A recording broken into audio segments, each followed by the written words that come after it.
નમસ્કાર દોસ્તો, ભારત દેશ અને આપણા દેશની સુપ્રીમ કોર્ટને 53માં નવા મુખ્ય ન્યાયમૂર્તિ મળવા જઈ રહ્યા છે. યસ દોસ્તો, CJI તરીકે તમે જેને ઓળખો છો, chief justice of India. Bharat દેશને સ્વતંત્રતા મળી ત્યારથી લઈને હાલ સુધીમાં 52 જેટલા અલગ અલગ વ્યક્તિઓએ આ પદ ઉપર કામ કરીને સુશોભિત કરેલું. હવે દોસ્તો, જ્યારે કોઈ પણ CJI પોતાના પદ ઉપર કાર્ય કરી રહેલા હોય અને કોઈ કેસ, ચુકાદો કે સ્ટેટમેન્ટ જ્યારે આપતા હોય ત્યારે કોઈને કોઈ બાબતમાં તેઓ ચર્ચાનો વિષય બનતા હોય એવું ઐતિહાસિક ધોરણે તમે ક્યાંક ને ક્યાંક વાંચેલું કે સાંભળેલું હશે. એમ દોસ્તો, હાલમાં આપણા ભારત દેશની અંદર 52માં મુખ્ય ન્યાયમૂર્તિ કે જે પોતાનો કાર્યકાળ આ જ મહિને પૂર્ણ કરશે અને 53માં મુખ્ય ન્યાયમૂર્તિ ભારત દેશને મળશે. એમ જ્યારે BR ગવઈ પોતે પોતાના કાર્યકાળ દરમિયાન હતા ત્યારે એમણે પોતાનું એક સ્ટેટમેન્ટ આપેલું, જે સ્ટેટમેન્ટના ભાગરૂપે સામે રહેલા એક વકીલ ઉશ્કેરાઈ જાય છે અને ઉશ્કેરાઈને પોતાના પગમાંથી જૂતું કાઢીને એમની ઉપર ફેંકે છે. તો દોસ્તો, સમગ્ર મામલો શું રહેલો છે એની ચર્ચા તો કરવાની છે, પરંતુ સાથોસાથ જ્યારે કોઈ પણ આવા નવા પદની નિમણૂક થતી હોય છે, કોઈ વ્યક્તિ પદ ઉપર આવતા હોય છે, ત્યારે સ્પર્ધાત્મક પરીક્ષાની તૈયારી અંતર્ગત આવા પ્રશ્નો અવશ્ય બનતા હોય છે.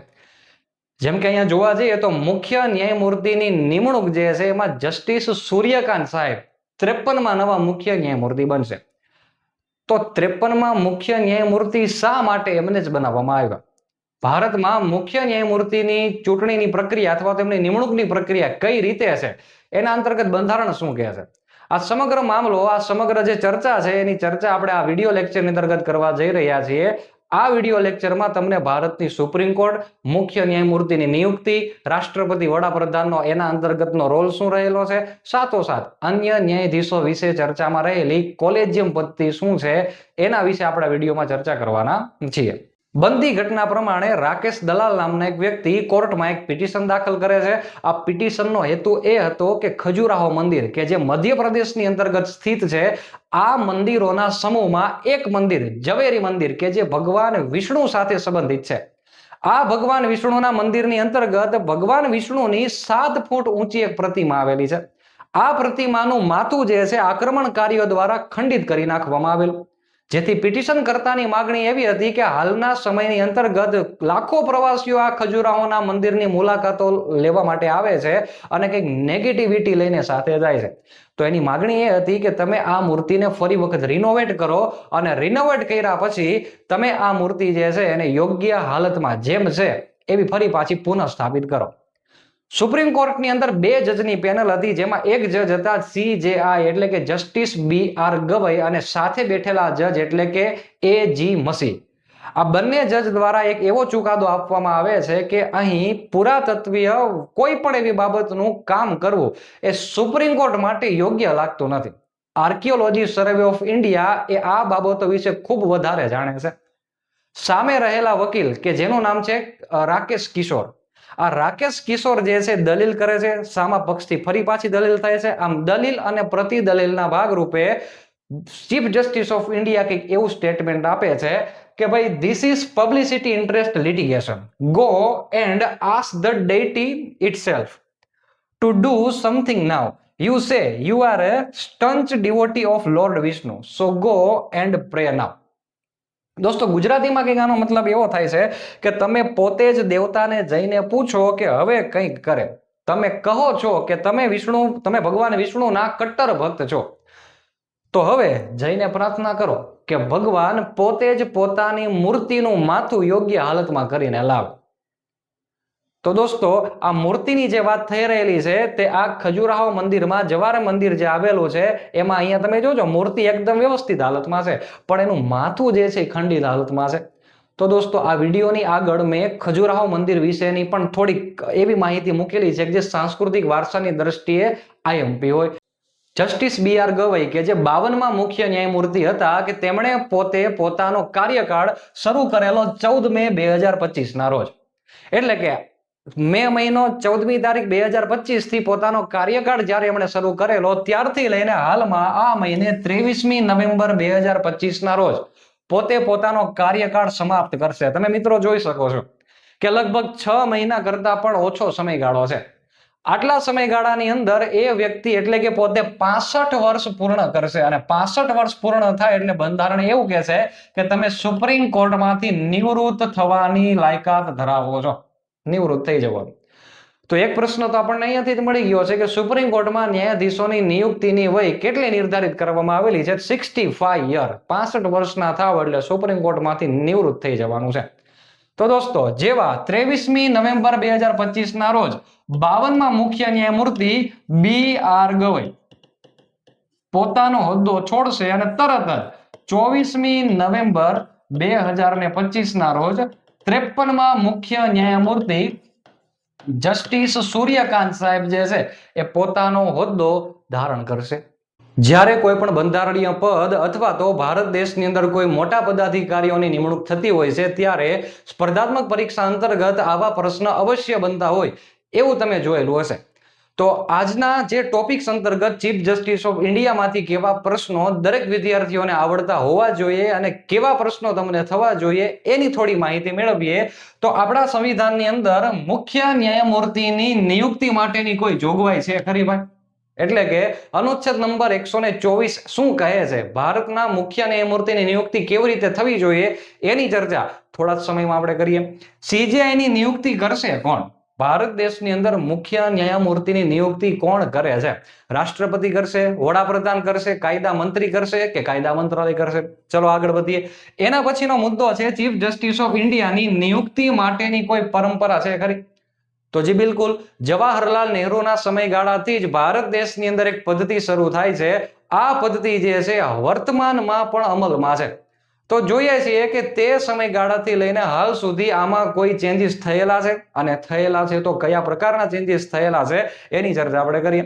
એના પછીનો મહત્વનો પ્રશ્ન કે સર કોઈ પણ ન્યાયાધીશની નિમણૂક બીજો ન્યાયાધીશ કરતો હોય એને કોલેજિયમ સિસ્ટમ કહેવાય. તો અહીં એ સમજશું આપણે કે કોલેજિયમ પદ્ધતિ હકીકતમાં છે શું, અને કોલેજિયમ પદ્ધતિમાં જોવા જઈએ તો દરેક વિદ્યાર્થીઓને કન્ફ્યુઝન થતું હોય છે, તો એને એકદમ સરળ ભાષામાં સમજવાનો પ્રયત્ન કરીશું. આગળ વધીએ અને એવું છે કે ભાઈ CJI ની સંબંધિત અન્ય જોગવાઈઓ, ભારતના મુખ્ય ન્યાયમૂર્તિ સંબંધિત અન્ય જોગવાઈઓ, જેમ કે 53મા મુખ્ય ન્યાયમૂર્તિ બનેલા છે જસ્ટિસ સૂર્યકાંત સાહેબ. તો આ જસ્ટિસ સૂર્યકાંત સાહેબ ભારત દેશની અંદર જે છે ટોટલ 33+1 એટલે કે 34 જજનું જે માળખું રહેલું છે એમાં અહીં શા માટે એમની જ નિયુક્તિ કરવામાં આવેલ? તો તમામ પ્રશ્નોનો જવાબ આપણે મેળવવાનો પ્રયત્ન કરીએ. ભારતના મુખ્ય ન્યાયમૂર્તિ અને અન્ય ન્યાયમૂર્તિઓની નિયુક્તિ કેવી રીતે થાય છે એને સમજતા પહેલા ભારત દેશમાં સુપ્રીમ કોર્ટનું અસ્તિત્વ કેવી રીતે થયું એનો થોડોક ઇતિહાસ સમજવાનો પ્રયત્ન કરીએ. તો દોસ્તો, તમે જાણો છો એ પ્રમાણે ભારત દેશની અંદર અંગ્રેજોનું શાસન. આ બ્રિટિશરો પોતાની કંપનીને ચલાવવા માટે અલગ અલગ નીતિ, નિયમો અને કાયદાઓ બ્રિટનની પાર્લામેન્ટમાંથી સમયાંતરે બનાવીને ભારત દેશમાં લાવે. બસ આવા જ બે કાયદા કે જે સુપ્રીમ કોર્ટ માટે અગત્યના છે તેને યાદ રાખવાના રહેશે. સૌથી પહેલા કાયદાની જો વાત કરીએ તો તમે બધા જેને રેગ્યુલેટિંગ એક્ટ તરીકે ઓળખાવો છો, તો સૌથી પહેલા રેગ્યુલેટિંગ એક્ટ 1773 નો કાયદો છે કે જે કાયદા દ્વારા ભારત દેશની અંદર સૌથી પહેલા સુપ્રીમ કોર્ટના પગલા પડે છે. યાદ રાખજો. બીજા નંબરનો કાયદો કે જેને તમારે યાદ રાખવાનો છે, સુપ્રીમ કોર્ટ સંબંધિત તો યાદ રાખવાનો છે, અન્ય ઘણી બધી જોગવાઈ છે. તો સર બીજા નંબરનો કાયદો છે એનું નામ છે ભારત શાસન અધિનિયમ. કયો કાયદો છે? ભારત શાસન અધિનિયમ 1935 નો કાયદો. યસ દોસ્તો, એ જ કાયદો છે કે જેમાંથી આપણે સંવિધાનનો લગભગ ભાગ અહીંથી આપણે લીધેલો છે. હવે દોસ્તો, આવા તો લગભગ ઘણા બધા કાયદા છે. આ કાયદા માટેનો એક અલગ સ્પેસિફાઈડ લેક્ચર હું સરળ ભાષામાં લઈને આવવાનો છું, તો એની ચર્ચા આપણે ડિટેલમાં કરીશું. અત્યારે માત્ર સુપ્રીમ કોર્ટ સંબંધિત ચર્ચાઓની વાત કરીએ. તો દોસ્તો યાદ રાખજો, રેગ્યુલેટિંગ એક્ટ 1773 કોણ લાવ્યું હતું? આ કાયદો બ્રિટિશરો લાવેલા. આ જ કાયદાની અંદર જોગવાઈ હતી કે ભારત દેશમાં એક સુપ્રીમ કોર્ટની સ્થાપના કરવામાં આવે. બસ કીધું છે અને કરીને દેખાડી દીધું. જોઈ લો, 1774 ભારત દેશમાં પહેલી સુપ્રીમ કોર્ટની સ્થાપના કરવામાં આવી. કઈ જગ્યાએ?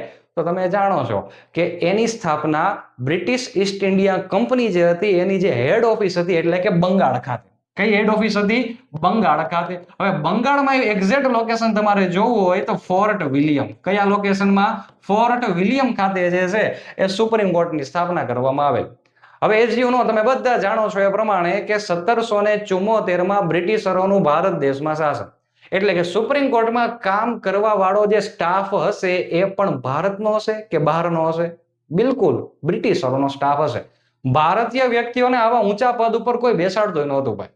તો સર 1774 માં બનેલી સુપ્રીમ કોર્ટમાં સ્ટાફ કુલ કેટલાનો? તો જાણીને નવાઈ લાગશે સર સ્ટાફ હતો માત્ર 1 + 3, એટલે ટોટલ કેટલા વ્યક્તિનો સ્ટાફ હતો? 4 લોકોનો સ્ટાફ હતો. જેમ હાલમાં 53માં મુખ્ય ન્યાયમૂર્તિ બને છે એવી રીતે સુપ્રીમ કોર્ટની અંદર જ્યારે પહેલી વખત ઘટના બનેલી 1774 ત્યારે અહીં આ 1 નંબર ઉપર જે CJI હતા એ કોણ હતા? તમે કીધું એમ કે અહીંયા કોઈ ભારતીય વ્યક્તિ નહીં હોય એટલે અહીં બ્રિટિશર જ બેસવાના છે. તો સૌથી પહેલા સુપ્રીમ કોર્ટના મુખ્ય ન્યાયમૂર્તિ બનનાર હતા, તમને બધાને ખબર છે, આમાં કોઈ નવીનતા નથી, સર એલિઝા ઇમ્પે. શું નામ છે? સર એલિઝા ઇમ્પે, કે જે ભારતમાં બનેલી પહેલી સુપ્રીમ કોર્ટના મુખ્ય ન્યાયમૂર્તિ બનેલા. હવે જો સર અહીં બીજા 3 વ્યક્તિઓ પણ છે, પરંતુ ખાસ ધ્યાનમાં રાખવાનું કે અહીં જે ટોટલ 4 નું સ્ટાફ રહેલો છે એ લોકોની નિમણૂક કેવી રીતે થતી? તો ઉદાહરણ તરીકે કોઈ ઓળખીતો વ્યક્તિ હોય એને અહીંયા બેસાડી દઈએ તો સર ભેદભાવ થાય, ભ્રષ્ટાચાર થાય. તો કરવું શું છે? તો બ્રિટનની પાર્લામેન્ટ દ્વારા બનાવેલા નિયમ અનુસાર કે જે કોઈ પણ વ્યક્તિને ભારતની સુપ્રીમ કોર્ટમાં ન્યાયાધીશ બનવું હોય તો એ વ્યક્તિને જરૂર પડશે અનુભવની. હવે ભાઈ શેનો અનુભવ? તો ઇંગ્લેન્ડ અથવા તો આયર્લેન્ડની જે કોર્ટો રહેલી છે એમાં 5 વર્ષ વકાલતનો કે કોર્ટનો અનુભવ હોય તો તમારું નામ અહીં 4 ની અંતર્ગત નિમણૂક કરવામાં આવશે. તો દોસ્તો તમને ખબર પડે છે કે અહીં પણ જે લોકોની નિમણૂક થતી હતી એ શેના આધારે થતી હતી? અનુભવના આધારે થતી હતી. ઓકે, આમાં ઓળખાણ વાળા વ્યક્તિ, સારો દેખાવમાં હોય, સારો બોલી શકતો હોય એવા વ્યક્તિને અહીંયા બેસાડીએ તો એને કાયદાનું જ્ઞાન ન હોય અને નિર્ણયને અપવાદની અંદર રાખી મૂકશે. માટે અહીં અનુભવ આધારિત નિર્ણયો કરવામાં આવતા. હવે સાહેબ રેગ્યુલેટિંગ એક્ટ 1773 પ્રમાણે પહેલી સુપ્રીમ કોર્ટની સ્થાપના તો થઈ ગઈ, પણ હાલમાં ભારત દેશમાં સુપ્રીમ કોર્ટ નવી દિલ્હી ખાતે છે. તો નવી દિલ્હી ખાતે સુપ્રીમ કોર્ટની જરૂર શા માટે પડેલી? તો દોસ્તો સૌથી પહેલી જે સુપ્રીમ કોર્ટ હતી એ માત્ર સ્થાનિક એરિયા પૂરતી કામ કરતી. ઓકે, લોકલ એરિયા માટે કામ કરતી. હવે તો સર એને જરૂર પડી કારણ કે આખા ભારત દેશમાં અંગ્રેજોનું શાસન આવી ગયું. ગુના તો કોઈ પણ ઘટના સ્થળે બનવાના જ છે. તમામ ઘટના સ્થળ ઉપર દેખરેખ રાખવા અને અંકુશ રાખવા માટે કાયદો વ્યવસ્થા જળવાઈ રહે એવું નક્કી કરવા માટે કાયદો પસાર થાય છે 1935 નો ભારત શાસન અધિનિયમ. આ કાયદા અંતર્ગત એક ઘટના બને છે કે 1 ઓક્ટોબર 1937 ના રોજ જે આ સુપ્રીમ કોર્ટ હતી એને હવે લાવવામાં આવે છે દિલ્હી ખાતે. કઈ જગ્યાએ લાવવામાં આવે છે? દિલ્હી ખાતે. હવે ખાસ ધ્યાનમાં રાખજો, દિલ્હી ખાતે સુપ્રીમ કોર્ટ જે લાવવામાં આવે છે આ સુપ્રીમ કોર્ટની અંદર પણ તમને ખબર છે એમ કે 1937 માં ભારત દેશ સ્વતંત્ર નહોતો, એટલે અહીં પણ જે આવા મુખ્ય ન્યાયાધીશ હશે એ પણ ક્યાંના હશે? અંગ્રેજ અધિકારી હશે. તો 1937 માં સુપ્રીમ કોર્ટ કે જે દિલ્હી ખાતે ખસેડવામાં આવેલી એ સુપ્રીમ કોર્ટના મુખ્ય ન્યાયાધીશ કોણ? તો એ વ્યક્તિનું નામ છે સર મોરિસ ગ્વેયર. કોણ છે? Sir Maurice Gwyer. અને અહીં સાહેબ મેં તમને કીધું એમ કે આ સ્થાનિક એરિયા પૂરતું કામ કરતી. હવે તો એને આખા ભારત દેશ ઉપર જરૂર પડી ગઈ સાહેબ. એટલા માટે આ કોર્ટને કહેવામાં આવે છે સંઘીય ન્યાયાલય. કેવી કોર્ટ કહેવામાં આવે? સંઘીય ન્યાયાલય. અથવા તો તમે આવું કંઈક સાંભળેલું હશે ફેડરલ કોર્ટ. કેવું સાંભળેલું હશે? Federal court. હજુ પણ ત્રીજું નામ લખી દઉં, એપેક્સ કોર્ટ. કેવી કોર્ટ કહેવાય? Apex court. સર આનો મતલબ શું થાય? આનો મતલબ એવો થાય કે આખા દેશની અંદર એક સર્વા કોર્ટ રહેશે. એ કોર્ટ જે કંઈ પણ નિયમ, હુકમ, કાનૂન કે કંઈ વ્યાખ્યા આપે તે નીચેની દરેક કોર્ટોએ માનવી ફરજિયાત બનશે. તો ભારત દેશની અંદર ફેડરલ કોર્ટ, સંઘીય ન્યાયાલય, એપેક્સ કોર્ટ તરીકે 1 ઓક્ટોબર 1937 માં સંપૂર્ણ કારોબાર સંભાળે છે એ સર મોરિસ ગ્વેયરની અધ્યક્ષતામાં અને આ કાયદા દ્વારા સંભાળવામાં આવે. હવે દોસ્તો ધીરે ધીરે 10 વર્ષ પછી ભારત દેશ સ્વતંત્ર થાય અને ભારત દેશ સ્વતંત્ર થયા પછી ભારત દેશનું બંધારણ 26મી જાન્યુઆરી 1950 ના રોજ અમલમાં આવે. બસ આ બંધારણ અમલમાં આવ્યાના 2 જ દિવસની પછી ભારત દેશની સ્વતંત્ર ભારતની સુપ્રીમ કોર્ટની સ્થાપના થાય.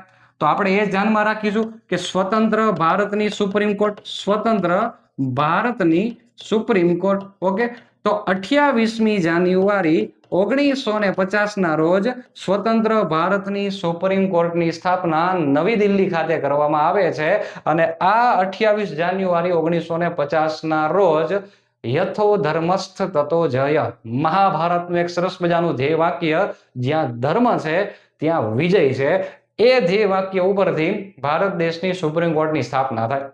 દોસ્તો, જેમ અહીંયા 4 લોકોનું માળખું હતું, એમ સ્વતંત્ર ભારતની અંદર જ્યારે સુપ્રીમ કોર્ટની સ્થાપના કરવામાં આવેલી, ત્યારે અહીં જે માળખું હતું એ એક મુખ્ય ન્યાયાધીશ હતા અને એમની સાથે મદદ કરવા વાળા 7 અન્ય ન્યાયાધીશ હતા. આમ ટોટલ માળખું કેટલાનું હતું? 8 લોકોનું માળખું હતું. તો ખાસ ધ્યાનમાં રાખીશું કે એક મુખ્ય ન્યાયાધીશ તરીકે જો અહીંયા સર એલિઝા ઇમ્પે હોય, અહીંયા સર મોરિસ ગ્વેયર હોય. હવે તો સર આપણો દેશ સ્વતંત્ર થઈ ગયો, હવે કોઈ અંગ્રેજ અધિકારીને બેસાડવાની જરૂર ખરી? બિલકુલ નથી. તો અહીંયા એક ભારતીય વ્યક્તિની નિયુક્તિ થશે અને ગરવા લેવા જેવી બાબત તો એ છે કે અહીંયા ગુજરાતી વ્યક્તિ જ સૌથી પહેલા જે છે આ પદને શોભાયમાન કરે. તો અહીં જે વ્યક્તિ બેઠેલા છે એ સૌથી પહેલા, જેનું નામ છે હરિલાલ જય કિશન કણિયા. તો સ્વતંત્ર ભારતની સૌથી પહેલી સુપ્રીમ કોર્ટના મુખ્ય ન્યાયાધીશ બનનાર કોણ? તો સૌથી પહેલા પ્રથમ મુખ્ય ન્યાયાધીશ જે બનનાર વ્યક્તિ છે એનું નામ છે હરિલાલ જય કિશન કણિયા. યાદ રાખજો. અને અત્યારે આપણા ભારત દેશને કેટલામાં મુખ્ય ન્યાયાધીશ મળવા જઈ રહ્યા છે? 53માં મુખ્ય ન્યાયાધીશ જસ્ટિસ સૂર્યકાંત સાહેબ બની ચૂક્યા છે. તો ખાસ ધ્યાનમાં રાખશું કે સુપ્રીમ કોર્ટને ઐતિહાસિક દ્રષ્ટિએ તમારે જોવી હોય તો કંઈક આ રીતે સમજવી જરૂરી છે. સુપ્રીમ કોર્ટના મુખ્ય ન્યાયમૂર્તિની નિયુક્તિ કેવી રીતે થાય છે તેને સમજવાનો પ્રયત્ન કરીએ. અગાઉ પ્રશ્ન જોયો તો એને ફરી એક વખત ચકાસીએ. તો બંધારણમાં સુપ્રીમ કોર્ટના મુખ્ય ન્યાયાધીશની નિયુક્તિ અંગે કોઈ નિયમ છે ખરો? એટલે કે આપણું જે બંધારણ છે એ બંધારણની અંદર ભારતના મુખ્ય ન્યાયમૂર્તિ એટલે કે CJI ની નિયુક્તિ માટે કોઈ નિયમ છે ખરો? સીધી વાતમાં જવાબ કહી દઉં તો કે ના, કોઈ જ નિયમ આપેલો નથી. આપણને બંધારણની અંદર અનુચ્છેદ 124 અને એના પેટા અનુચ્છેદમાં કોઈ પણ પ્રકારનો મુખ્ય ન્યાયાધીશની નિમણૂક સંબંધે કોઈ જ પ્રકારનો જે કહેવાય નિયમ આપેલો નથી. તો સર ડાયરેક્ટ જોગવાઈ મળતી નથી, પરંતુ બંધારણના અનુચ્છેદ નંબર 124(1) અને 124(2) પ્રમાણે જો વાત હું તમને કરું તો એવું લખેલું છે કે ભારત દેશની અંદર એક સુપ્રીમ કોર્ટ રહેશે. તો ચાલો ભાઈ, આપણા દેશમાં સુપ્રીમ કોર્ટ છે. હા, 28મી જાન્યુઆરી 1950 ના રોજ એક સુપ્રીમ કોર્ટ રહેશે. આ રહી આપણી એક સુપ્રીમ કોર્ટ. હવે આ સુપ્રીમ કોર્ટની અંદર એક મુખ્ય ન્યાયાધીશ રહેશે. ઓકે સાહેબ, આપણે મુખ્ય ન્યાયાધીશ છે. હા, 53માં મુખ્ય ન્યાયાધીશ બની ગયા છે ભાઈ. ઓકે, બીજું શું કીધું ખબર છે? તો આ CJI ની મદદ કરવા માટે સંસદ જે છે, સંસદ એ નક્કી કરે તેટલા અન્ય ન્યાયાધીશો રહેશે. કોણ રહેશે? અન્ય ન્યાયાધીશો રહેશે. ઓકે સાહેબ, તો અહીંયા એક પ્રશ્ન બને છે કે CJI ની સાથે અન્ય ન્યાયાધીશોની સંખ્યા સમયાંતરે અને જરૂર જણાય ત્યારે નક્કી કરવાનું કામ કોનું છે? સંસદનું છે. તો સર કેવી રીતે ચેક કરીએ? તો મેં તમને હમણાં જ કીધું, 28મી જાન્યુઆરી 1950 ના રોજ ભારત દેશની સ્વતંત્ર ભારતમાં જે સુપ્રીમ કોર્ટ રચાઈ, આ સુપ્રીમ કોર્ટની અંદર એક મુખ્ય જજ અને 7 અન્ય જજ હતા. એટલે કે આ ટોટલ આંકડો કેટલાનો છે? 7નો. ટોટલ કેટલા વ્યક્તિ થયા? 8 થયા. એમ જેમ જેમ જરૂર જણાય તેમ તેમ ભારત દેશની અંદર કોણ સંખ્યામાં વધારો કરશે? તો કે અન્ય ન્યાયાધીશની સંખ્યામાં સંસદ વધારો કરશે. તો 2019માં ભારત દેશની સંસદે ન્યાયાધીશ પુનર્ગઠન વિધેયક પસાર કરી દીધું અને આ વિધેયક પ્રમાણે એક મુખ્ય ન્યાયાધીશની મદદ કરવા માટે 33 જેટલા અન્ય ન્યાયાધીશો રહેલા છે. યાદ રાખજો, હાલની પરિસ્થિતિએ વાત કરીએ તો ટોટલ અંક કેટલા છે? 34 લોકો સુપ્રીમ કોર્ટમાં બેસે છે. પણ અહીં તમને જે પ્રશ્ન પૂછેલો છે કે ભારત દેશના બંધારણની અંદર તમને કોઈ જોગવાઈ અથવા તો કોઈ નિયમ મુખ્ય ન્યાયાધીશ માટે આપેલો છે ખરો? તો જી બિલકુલ નહીં. આપણને ડાયરેક્ટ રીતના કોઈ નિયમ જોવા મળતો નથી. CJI કે જેની નિમણૂક બંધારણની અંતર્ગત કેવી રીતે કરવી એનો કોઈ જ ઉલ્લેખ આપણને ડાયરેક્ટ જોવા મળતો નથી. પરંતુ સર એ તો જણાવો કે આ CJI ની નિયુક્તિ કરે છે કોણ? તો સર બંધારણની અંદર શું એવી કોઈ જોગવાઈ છે કે ભારતના મુખ્ય ન્યાયાધીશની નિયુક્તિ કરશે કોણ? તો સર આ પ્રશ્નનો જવાબ જો મારે તમને આપવો હોય તો એના માટે તમારે ખાસ અનુચ્છેદને ચેક કરવો પડે. અનુચ્છેદ નંબર 124(2) ને તમે જ્યારે ચેક કરશો ત્યારે એમાં તમને કંઈક જવાબ મળે છે. હવે તમે ચેક કરજો કે જવાબ આ પ્રશ્નનો જવાબ આપે છે કે નહીં. અનુચ્છેદ 124(2) એવું કહે છે કે ભારત દેશની અંદર જે સુપ્રીમ કોર્ટ આવેલી છે, આ સુપ્રીમ કોર્ટની અંદર ન્યાયાધીશોની નિમણૂક કરવી હોય, કોની નિમણૂક કરવી હોય? ન્યાયાધીશોની નિમણૂક કરવી હોય તો તે નિયુક્ત કોણ કરશે? ભારતના રાષ્ટ્રપતિ જે છે નિયુક્તિ કરશે. ફરી એક વખત, સુપ્રીમ કોર્ટના જે ન્યાયાધીશો આવેલા છે તેની નિયુક્તિ કોણ કરશે? રાષ્ટ્રપતિ કરશે. એટલે કે આપણા બંધારણ પ્રમાણે સુપ્રીમ કોર્ટમાં એક મુખ્ય જજ અને સંસદે નક્કી કર્યા એટલા કેટલા જજ છે? 33. આમ ટોટલ કેટલા થયા? 34 લોકો થયા. અનુચ્છેદ 124(2) શું કે છે કે સર આ અન્ય ન્યાયાધીશો જે રહેલા છે એનું નિયુક્તિ કોણ કરશે? રાષ્ટ્રપતિ. પરંતુ અનુચ્છેદ 124(2) માં આ CJI નું અસ્તિત્વ કેવી રીતે આવશે એની કોઈ માહિતી આપણને મળતી નથી. ભારત દેશના મુખ્ય ન્યાયમૂર્તિ અંગે બંધારણમાં જે જોગવાઈ આપેલી છે એની ચર્ચા આપણે કરી ચૂક્યા. તો સર હવે તો ફાઇનલી કહી દો કે ભારત દેશના CJI ની નિયુક્તિ કેવી રીતે થાય છે. ચલો તેને આસાન ભાષામાં સમજવાનો પ્રયત્ન કરીએ કે ભારત દેશની અંદર રહેલા મુખ્ય ન્યાયાધીશ એટલે કે CJI ની નિયુક્તિ કેવી રીતે થાય છે. આને સમજતા પહેલા એટલી તમને ખબર હોવી જોઈએ કે ભારત દેશની સુપ્રીમ કોર્ટની અંતર્ગત કેટલા કુલ જજનું માળખું રહેલું છે. તો આપણે અગાઉ ભણ્યા એ પ્રમાણે એક વ્યક્તિ જે છે એ મુખ્ય જજ હશે. મુખ્ય જજ એટલે કે કોણ? તો કે CJI. સાથે એમની મદદ કરવા માટે સંસદે કેટલા નક્કી કરેલા છે? 33 જે છે એ કોણ છે? તો કે એ સાહેબ અન્ય જજ છે. આમ ટોટલ માળખું કેટલા વ્યક્તિનું છે? 34 વ્યક્તિઓનું ટોટલ માળખું છે. એટલે કે ભારત દેશની સુપ્રીમ કોર્ટમાં 34 જજીસ બેઠેલા છે. હવે સર ખાસ એ ધ્યાન રાખવાનું છે કે અહીં આ CJI ની નિમણૂક કેવી રીતે થાય. તો દોસ્તો ભારત દેશની અંદર CJI ની નિમણૂક કરવા માટે વર્ષો જૂની ચાલી આવતી એક જૂની પરંપરા છે. આ પરંપરામાં ઉતાર ચઢાવ ઘણા જોવા મળેલા, પરંતુ 1993 માં સુપ્રીમ કોર્ટે એક ચુકાદામાં કડક શબ્દોમાં કહી દીધું કે આ પરંપરાનું પાલન કરવું એ ફરજિયાત બનશે. તો સર એ પરંપરા કેવી છે? જેને કહેવાય છે સિનિયોરિટીની પરંપરા. સિનિયોરિટીની પરંપરાનો મતલબ શું થાય? તો કે સુપ્રીમ કોર્ટમાં જે વ્યક્તિને વધારે અનુભવ હશે એ વ્યક્તિની CJI તરીકે નિયુક્તિ કરવામાં આવશે.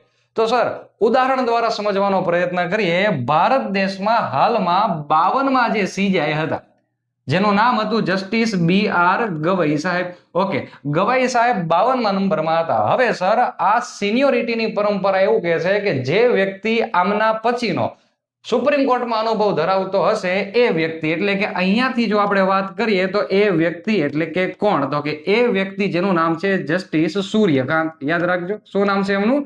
જસ્ટિસ સૂર્યકાંત. હવે સાહેબ આ જસ્ટિસ સૂર્યકાંત નામના વ્યક્તિ છે એ વ્યક્તિ ગવઈ સાહેબ પછીના સૌથી અનુભવી વ્યક્તિ છે. એમ સૂર્યકાંત સાહેબ પછી પણ કોઈ વ્યક્તિ અનુભવી હશે, એ વ્યક્તિ પછીનું પણ કોઈ અનુભવી હશે, એમના પછીનું પણ કોઈ અનુભવી હશે.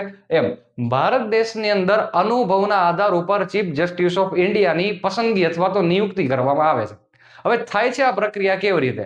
તો હાલમાં જે CJI અમલમાં હોય એટલે કે પદ ઉપર હોય એ વ્યક્તિ જ્યારે નિવૃત્ત થવાના હોય, અહીંયા જો વાત કરીએ તો આ ગવઈ સાહેબ જે છે જ્યારે નિવૃત્ત થવાના હોય તેના 1 મહિના અગાઉ આ વ્યક્તિ જે છે ને એ રાષ્ટ્રપતિ શ્રીને એક પત્ર મોકલશે અને કહી દેશે કે સાહેબ હું 1 મહિનામાં નિવૃત્ત થવાનો છું, એટલે પાણી પહેલા પાડ બાંધી દો તો વધારે સારું. એટલે કે મને એવું લાગે છે હું નિવૃત્ત થઉં છું, મારા પછીના જે વ્યક્તિ કે જે સૌથી વધારે અનુભવ ધરાવે છે એ છે જસ્ટિસ સૂર્યકાંત સાહેબ. તો જેવું મારું અહીંયાથી રિટાયરમેન્ટ થાય એટલે તમારે આ વ્યક્તિને બેસાડવાના. આવા નામની ભલામણ પણ કોણ કરે છે? તો કે નિવૃત્ત થનાર જે વ્યક્તિ છે કે જે હાલમાં CJI તરીકેના પદ ઉપર છે એ જ વ્યક્તિ નામની ભલામણને આગળ મોકલશે. નિમણૂક તો રાષ્ટ્રપતિ જ કરશે, પણ દોસ્તો યાદ રાખો તો રાષ્ટ્રપતિને દેશમાં બીજા કેટલા બધા કામ. આ રાષ્ટ્રપતિ જે રહેલા છે એમને સુપ્રીમ કોર્ટમાં કયા જજને કેટલો અનુભવી ખબર હોય ખરી? બિલકુલ ન જ ખબર હોય. એટલા માટે આ જે વ્યક્તિ હાલમાં હયાત છે એ વ્યક્તિ કહેશે કે જો મેડમ મારા પછી આ વ્યક્તિ સૌથી વધારે અનુભવ ધરાવે છે, એટલે હવે સાહેબ આ જે 52માં મુખ્ય ન્યાયમૂર્તિ રહેલા છે ને એ આ જસ્ટિસ સૂર્યકાંતનું નામ કાયદા મંત્રાલયને આપશે. કોને આપશે? કાયદા મંત્રાલયને મોકલશે. હવે આ આખી ફાઇલ જે રહેલી છે ને કાયદા મંત્રાલયની લો મિનિસ્ટ્રીની ફાઇલ એ સીધી પહોંચશે પ્રધાનમંત્રી પાસે. કોની પાસે પહોંચશે? પ્રધાનમંત્રી પ્રાઇમ મિનિસ્ટર નરેન્દ્ર મોદી સાહેબ પાસે પહોંચશે. આ વડાપ્રધાન નરેન્દ્ર મોદી જે રહેલા છે એ પોતે સમગ્ર ફાઇલને છેલ્લે ઓકે કરવા માટે, ઓથેન્ટિફિકેશન કરવા માટે, લાસ્ટ ટીક કરવા માટે મોકલશે ભારતના રાષ્ટ્રપતિ શ્રી પાસે. હવે યાદ રાખજો અહીંયા કે છેલ્લે સહી કરવા માટે કોણ જવાબદાર છે? રાષ્ટ્રપતિ. જો અહીં ભારતના રાષ્ટ્રપતિ હસ્તાક્ષર કરી દે કે હા આ સૂર્યકાંત સાહેબ જે છે ને એમને બનાવવા છે મારે ભારતના નવા મુખ્ય ન્યાયમૂર્તિ, તો ઓબ્વિયસલી બનશે કોણ? સૂર્યકાંત સાહેબ 53માં નવા ન્યાયમૂર્તિ બનશે. એવી જ રીતે આખી પ્રક્રિયા જે થયેલી છે એમાં ખાસ એક બાબતનું ધ્યાન રાખવાનું છે. અહીંયા મેં બે નામ લખેલા છે, કાયદા મંત્રાલય અને પ્રધાનમંત્રી. હવે દોસ્તો ખાસ ધ્યાનમાં રાખવાનું કે અહીં આ બંનેનું કામ માત્ર જે સીજીઆઈ હાલમાં છે એટલે કે ગવાઈ સાહેબે જે નામ આપ્યું હતું એ નામને ખાલી રાષ્ટ્રપતિ સુધી પહોંચાડવાનું છે. હવે દેશમાં વડાપ્રધાને કંઈક કામ આવું આપવું જોઈએ એટલે એમ લાગે કે ના મને કંઈક કામ કરવા માટે આપ્યું. અહીં આમનું કામ માત્ર ટપાલીનું જ રહેશે. કોઈ પણ પ્રકારનું એમાં સજેશન આપવાનું, સુધારા કરવાનું, વધારા કરવાનું કામ એ પ્રધાનમંત્રી કે કાયદા મંત્રાલયનું નથી. પરંતુ એમને એમ થાય કે ના મેં નામ જો આગળ મોકલાવ્યું. તો વર્ષોથી જૂની આવતી એક પરંપરા છે સિનિયોરિટીની પરંપરા. હવે દોસ્તો સિનિયોરિટી એટલે શું તમને મગજમાં એમ થતું હોય તો મેં તમને કીધું ને કે અનુભવ. ઉદાહરણ તરીકે સર એક બાબત ખાસ ધ્યાનમાં રાખવાની, તમારા મિત્રનો જન્મ તમારી અગાઉ થયેલો હોય તો એ તમારાથી મોટો કહેવાય, તમે એનાથી નાના થયા. પણ અહીંયા બર્થ ડેટ ઉપર સિનિયોરિટી મળતી નથી. અહીંયા કયા વ્યક્તિએ કોર્ટમાં કેટલું કામ કરેલું છે એના ઉપર સિનિયોરિટી નક્કી કરવામાં આવે. ઉદાહરણ તરીકે કોઈ વ્યક્તિની ઉંમર નાની છે પણ એને કોર્ટમાં વધારે અનુભવ છે, તો અહીં એ વ્યક્તિ સિનિયોરિટીના ક્રમાંકમાં આગળ રહેશે.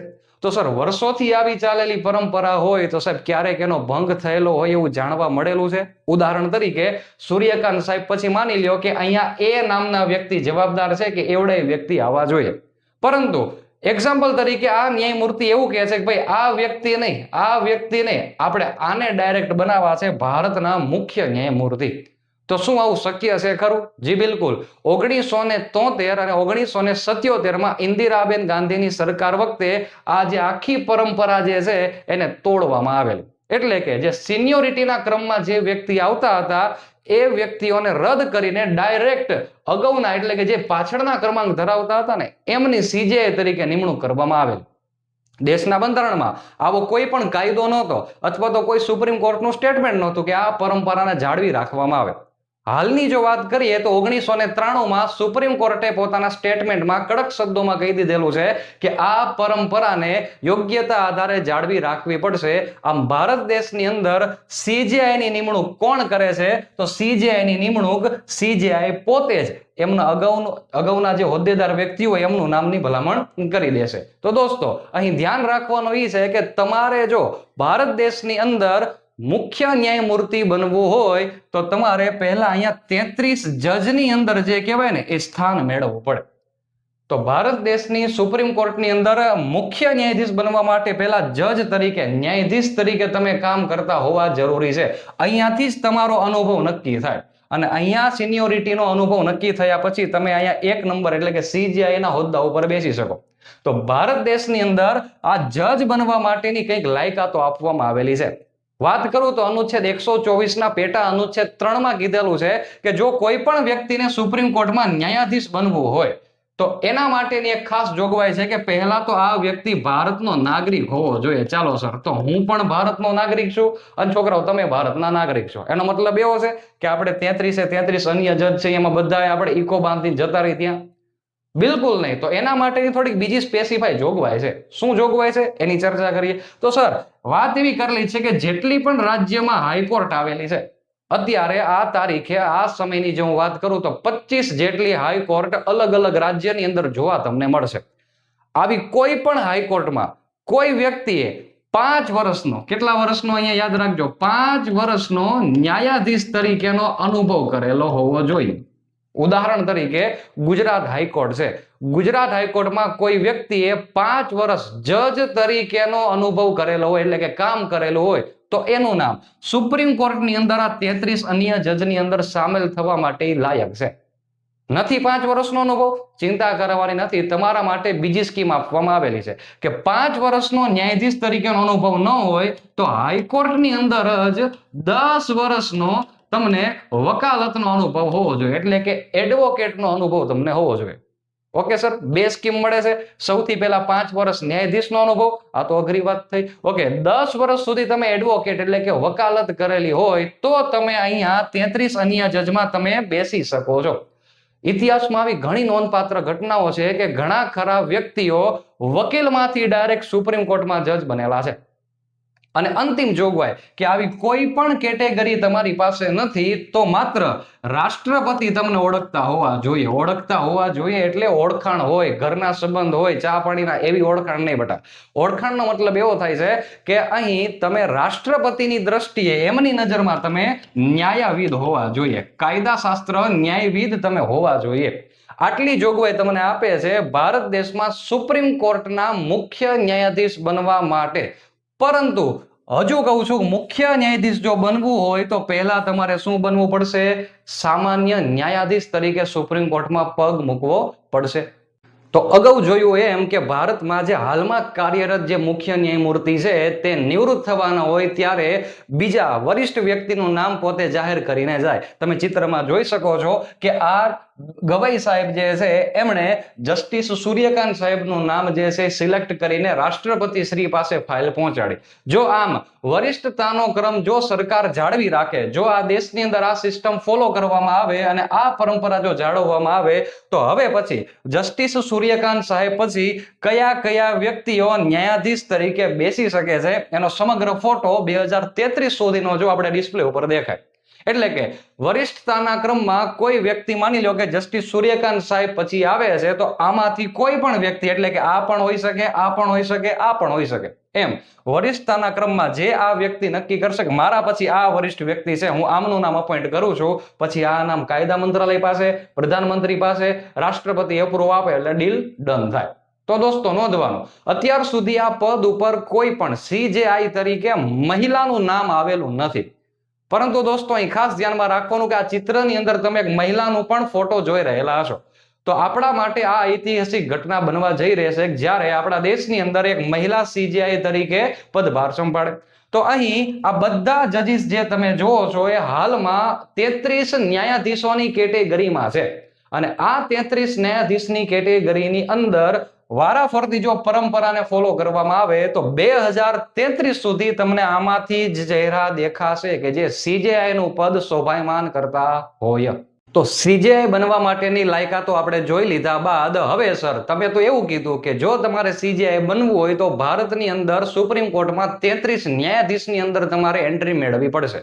તો હવે આ 33 ન્યાયાધીશ તમારે એ સંખ્યાની અંદર તમારે જો પહોંચવું હોય તો કઈ રીતે પહોંચવું જોઈએ? અને છોકરાઓને લગભગ હેરાન કરતો પ્રશ્ન કે સર આ કોલેજિયમ પદ્ધતિ જે છે હકીકતમાં કેવી રીતે કામ કરે છે, એનો ઉદ્ભવ કેવી રીતે થયો અને સુપ્રીમ કોર્ટની અંતર્ગત એનો ઉપયોગ શું છે, એની થોડીક ચર્ચા કરીએ. તો દોસ્તો પહેલી વાત તો એ છે કે કોલેજિયમ પદ્ધતિ વાસ્તવિક છે શું? તો કોલેજિયમ પદ્ધતિ આપણી ભાષામાં કહીએ તો જજ દ્વારા જજની નિમણૂક કેવી રીતે થાય એના માટેની એક આખી સિસ્ટમ છે. નિમણૂક તો રાષ્ટ્રપતિ જ કરશે, પણ મેં તમને શું કીધું? રાષ્ટ્રપતિની લાયકાત છોકરાઓ તમે ભણજો, એમાં લખેલું ક્યાંય નથી કે રાષ્ટ્રપતિ સુપ્રીમ કોર્ટમાં અથવા કોર્ટમાં અનુભવી હોવા જોઈએ, કાયદાશાસ્ત્રના, એવું કાંઈ જ લખેલું નથી. એટલે રાષ્ટ્રપતિને હાઈકોર્ટમાં જજનો અનુભવ શું છે ખબર હશે નહીં, સુપ્રીમ કોર્ટમાં અનુભવ કયા જજનો કેટલો છે ખબર હશે નહીં. એટલે એમને કંઈક સલાહ આપવા માટે કંઈક પેનલ બેસાડવી જરૂરી છે. તો બીજા કોઈને પૂછવું એના કરતા ઘરના માણસોને જ પૂછીએ. તો બધાય ભેગા થઈને જે નામ રજૂ કરે ને સાહેબ, આ આખી સિસ્ટમને કહેવાય કોલેજિયમ સિસ્ટમ. તો સર જજ દ્વારા જજની નિમણૂક એટલે કે શું? તો ભારત દેશની અંદર કોર્ટમાં સૌથી ઉપર સુપ્રીમ કોર્ટ છે અને દરેક રાજ્યની અંદર એક હાઈકોર્ટ છે, અમુક જગ્યાએ સંયુક્ત હાઈકોર્ટ પણ છે. એની ચર્ચા અત્યારે નથી કરવી, આગળ આપણે ભણવાના છીએ.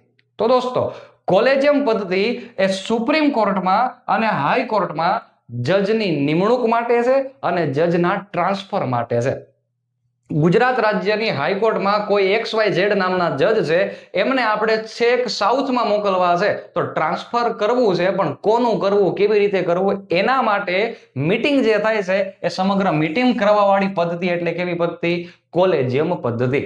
તો સર આ વાસ્તવિક કોલેજિયમ પદ્ધતિ છે શું? તો પહેલા બંધારણીય રીતે આનો કોઈ જ જગ્યાએ ઉલ્લેખ નથી, કોઈ પણ અનુચ્છેદમાં કોલેજિયમ પદ્ધતિની વાત કરવામાં આવેલી નથી. તો કોલેજિયમ પદ્ધતિનો ઉદ્ભવ કેવી રીતે થયો? તો સર સુપ્રીમ કોર્ટની જો આપણે વાત કરીએ તો સુપ્રીમ કોર્ટમાં એક મુખ્ય જજ અને અન્ય 33 જજ આવેલા છે. આ 33 જજની નિયુક્તિ કેમ કરવી એના માટે પ્રશ્નો થયા. તો સર એના માટે ભારત દેશની અંદર 4 અલગ અલગ જજીસ કેસ તરીકે ઓળખાય છે એવા 4 કેસ આવે. સૌથી પહેલો પ્રથમ જજીસ કેસ જે આવે છે 1981-82 ની અંતર્ગત, એની અંદર રાષ્ટ્રપતિને સર્વે સર્વા માનવામાં આવે. પરંતુ દોસ્તો આપણને ખબર હોવી જોઈએ, મેં તમને કીધું એમ કે રાષ્ટ્રપતિ જે છે એટલા બધા કોર્ટ સંબંધિત અનુભવી નથી. હા, અપોઇન્ટ કરવાની સત્તા એમની પાસે છે, પરંતુ આજ પ્રથમ જજ કેસની અંદર ફેરફાર કરીને દ્વિતીય જજ કેસ આવે છે, અને દ્વિતીય જજ કેસ જે રહેલો છે 1993 ની અંદર દોસ્તો અમલમાં આવે. અને 1993 ની અંતર્ગત આવેલા દ્વિતીય જજ કેસમાં સૌથી પહેલા એવું નક્કી કરવામાં આવે છે કે આ 33 જજમાંથી કોઈ પણ જજની તમારે નિમણૂક કરવી હોય તો સૌથી પહેલા અહીં જે આ સીજેઆઈ છે ને, સીજેઆઈ એમને હેડ તરીકે રાખવાના. અને આ સીજેઆઈ ની સાથે અન્ય બીજા આમાંથી કોઈ 2 જજ છે એમને તમારે રાખવાના. અને તમે બધા જે કંઈ પણ ચર્ચા કરો છો એ ચર્ચામાં છેલ્લે તમારે રાષ્ટ્રપતિને ફાઇલ મોકલવાની છે. જો રાષ્ટ્રપતિ માન્યતા આપશે તો અહીંયા 33માં જે સંખ્યા ખાલી હશે એટલા જજોની નિમણૂક કરવામાં આવશે. તો આ તો વાત થઈ સાહેબ કોલેજિયમ પદ્ધતિની, પણ અહીં થોડો ફેરફાર થાય છે તૃતીય જજ કેસમાં. ભારત દેશની અંદર પ્રથમ જજ કેસ, બીજો જજ કેસ અને તૃતીય જજ કેસ આવે છે, એમાં સૌથી મોટો ફેરફાર થાય છે. અને ફેરફાર માત્ર એટલો કે અહીં જે સીજેઆઈ વાળી જે ટીમ છે ને, એમાં તમે કેટલા જજ રાખેલા? 2 જજ. તો સાથે અન્ય બીજા 2 જજને રાખો.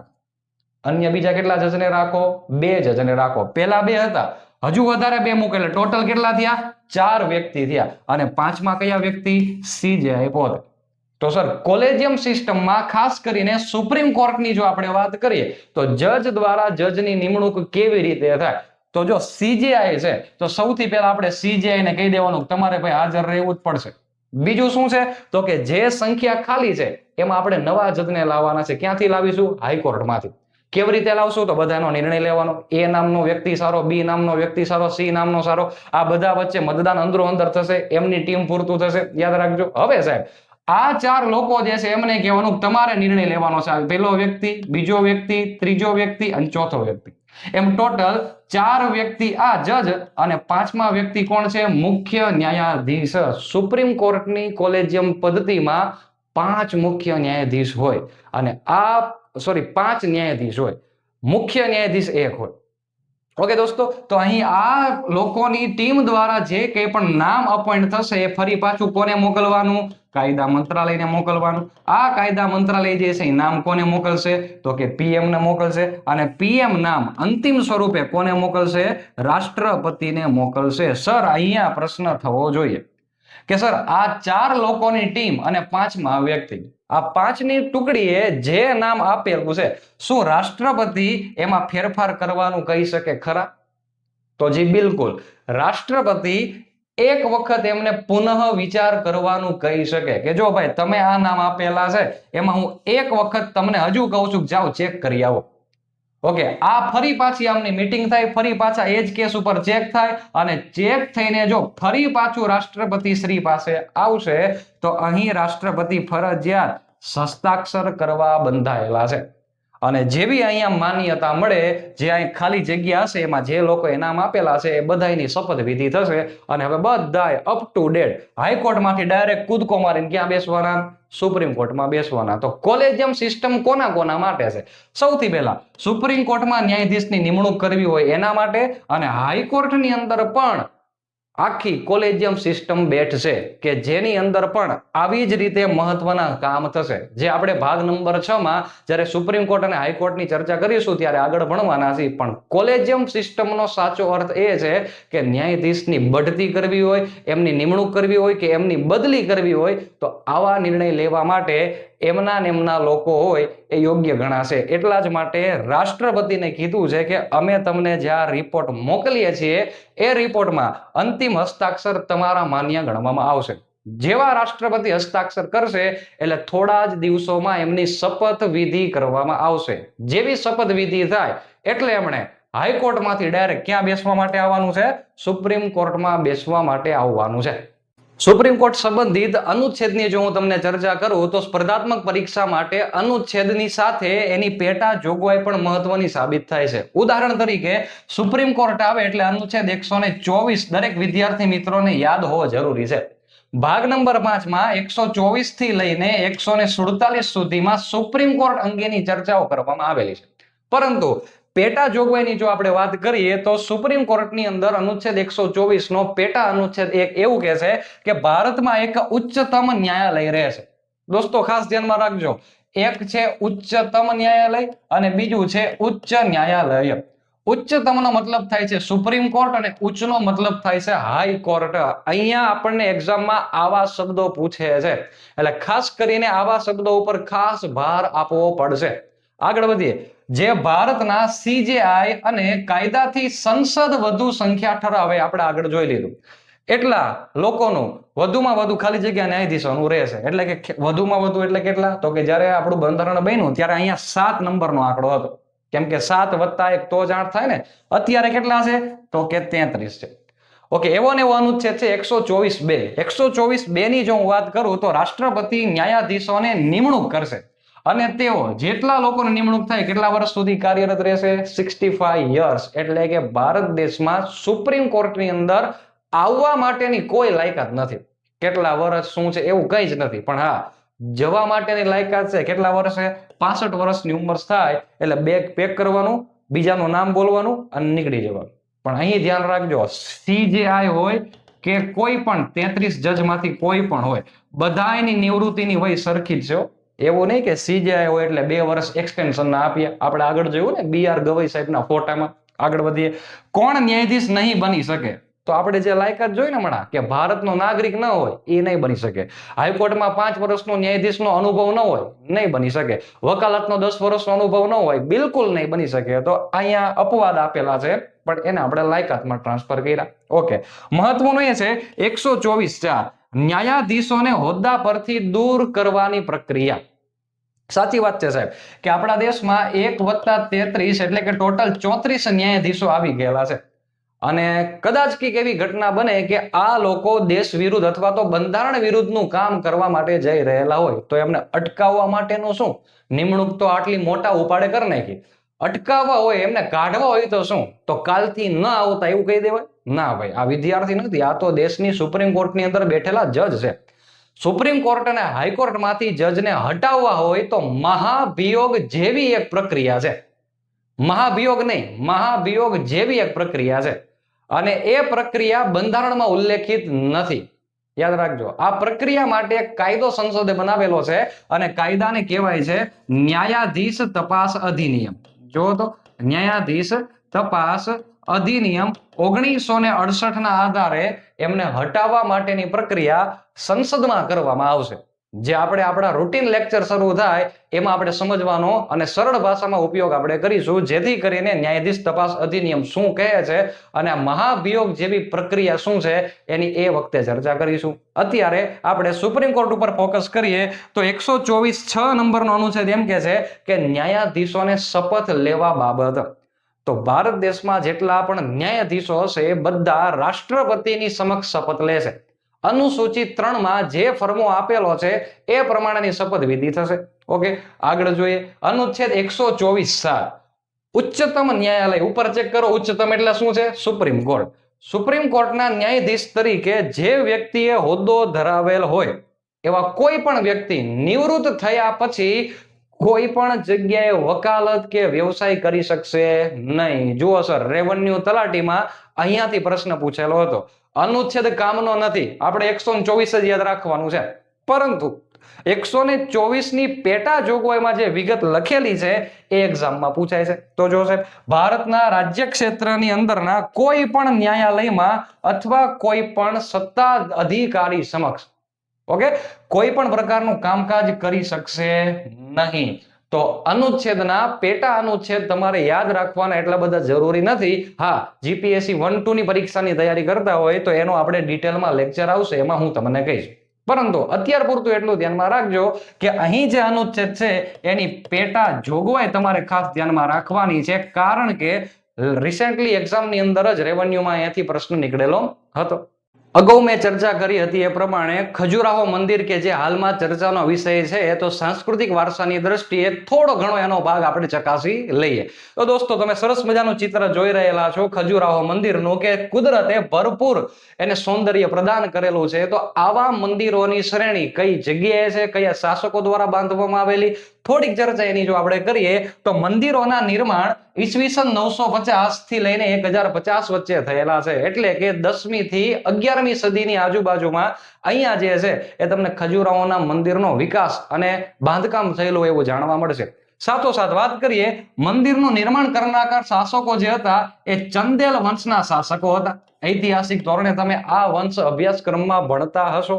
મુખ્ય શાસકની જો વાત કરીએ જ્યારે મંદિરના બાંધકામની વાત આવે ત્યારે યશોવર્મન અને ધંગદેવ આ બંને રાજાઓ આપણા માટે મહત્વના સાબિત થાય. થોડીક વધારે ચર્ચા કરું તો મંદિરોની શૈલી કઈ શૈલીમાં છે તો કે નાગર શૈલીમાં મંદિરોનું બાંધકામ કરવામાં આવેલું છે. દોસ્તો નાગર શૈલી કે આપણું ભારત દેશની અંદર ગુજરાત રાજ્યમાં આવેલું સૂર્ય મંદિર મોઢેરાનું એ પણ આ જ શૈલીમાં છે. ભગવાન મહાદેવનું સોમનાથ મંદિર એ આપણને નાગર શૈલીમાં જતું જોવા મળે છે. તો એવા અઢળક મંદિરો છે કે જે તમને આ શૈલીમાં જોવા મળતા જણાશે. આપ તૈયારી કરો છો, આપણને આ શૈલી વિશે ખબર હોવી જરૂરી છે. થોડીક વધારે ચર્ચા કરીએ તો વિંધ્ય પર્વત શ્રેણીનો ભાગ રહેલા છે. ઓકે, મોસ્ટ એમપી વર્લ્ડ હેરિટેજની અંતર્ગત 1986માં ખજુરાહોના મંદિરો જે છે એને મૂકવામાં આવેલ હતા. દોસ્તો શરૂઆતમાં આક્રમણકારીઓ દ્વારા મંદિરોને તોડી પાડવામાં આવે છે, પણ સમય જતા આ મંદિરોમાં એક બ્રિટિશ અધિકારી હોય છે જેનું નામ છે T.S. બર્ટ. એ બ્રિટિશ સર્વેયર 1838માં જ્યારે સર્વે કરતા હોય છે ત્યારે આ મંદિરનું પુનઃ સંશોધન કાર્ય કરે છે. તો દોસ્તો મહત્વની બાબત કે જે આ લેક્ચરની અંતર્ગત મેં તમને જણાવેલી છે તે સુપ્રીમ કોર્ટના સંબંધિત હતી, મુખ્ય ન્યાયમૂર્તિ સંબંધિત હતી. આશા રાખું છું કે આ સિરીઝની અંદર આ વિડીયો લેક્ચરની અંદર તમને સુપ્રીમ કોર્ટના તમામ ડાઉટ ક્લિયર થયેલા છે. બધી જોગવાઈ એક વિડીયોની અંદર આવરી લેવી એ થોડીક અશક્ય છે. એટલે ધીરે ધીરે આપણે જ્યારે સ્ટેપ બાય સ્ટેપ આગળ વધતા જશું basic to advance video lecture સિરીઝમાં ત્યારે સુપ્રીમ કોર્ટની ડિટેલમાં ચર્ચા હજી બાકી જ છે. જોડાયેલા રહેજો. ચેનલને સબસ્ક્રાઇબ કરવાની બાકી હોય તો અત્યારે જ ચેનલની સાથે જોડાઈ જજો. આગળ વધીએ નેક્સ્ટ લેક્ચરની અંતર્ગત. જય હિન્દ, જય ભારત.